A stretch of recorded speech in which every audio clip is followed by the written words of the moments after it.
Brett, could you tell me what's exciting this season at Christie's?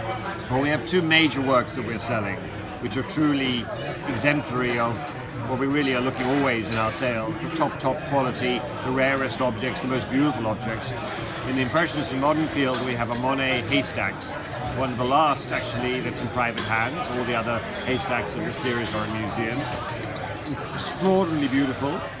And as a complement to that, we have in our post-war contemporary sales, the same week as the Impressionist and Modern sale week, we have a major de Kooning abstract painting from 1977, considered by the market as well as art history as one of the most important years in the career of de Kooning.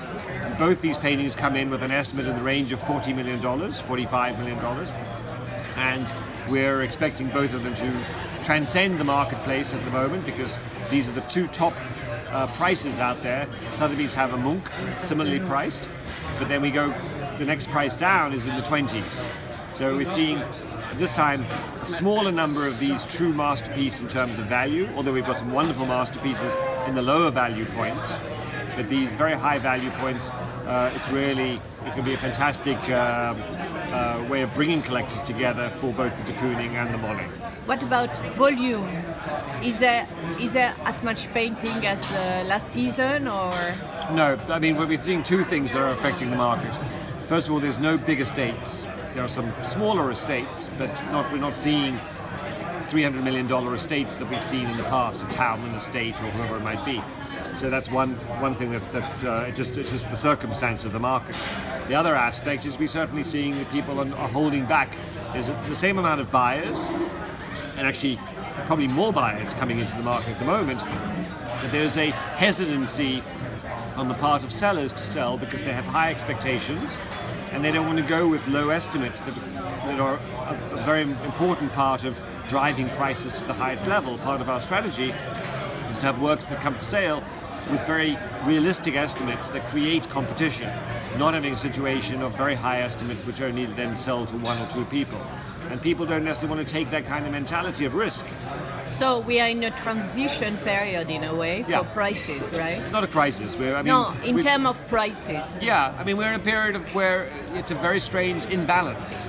You've got very strong buyers, very passionate buyers, and they want material, and yet there's not enough material. So those individuals then are pushing the prices of those individual works much higher than they would normally be. The sale last season, we had that amazing Basquiat painting selling for $58 million. If that painting would have come up with 5 or 6 other competitive pictures of value versus being the one top piece of the sales, it might not have made as much money because you would have basically split the top buyers.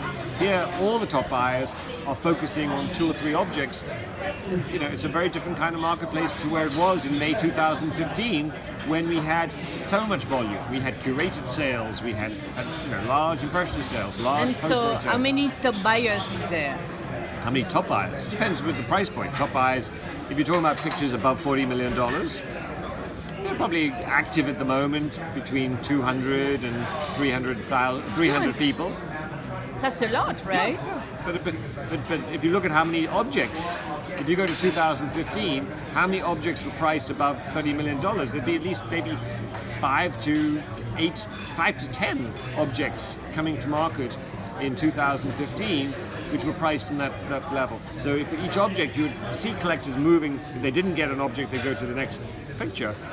But we're not, that amount of volume meant that the prices were strong, but they didn't have the same depth of bidding that you currently see when you have lesser pieces. So that's why it is a transition period, because the irony is, if you are a seller at this moment of a top object, you will get a price which could be higher than you would have achieved in 2015 because of the absence of competition.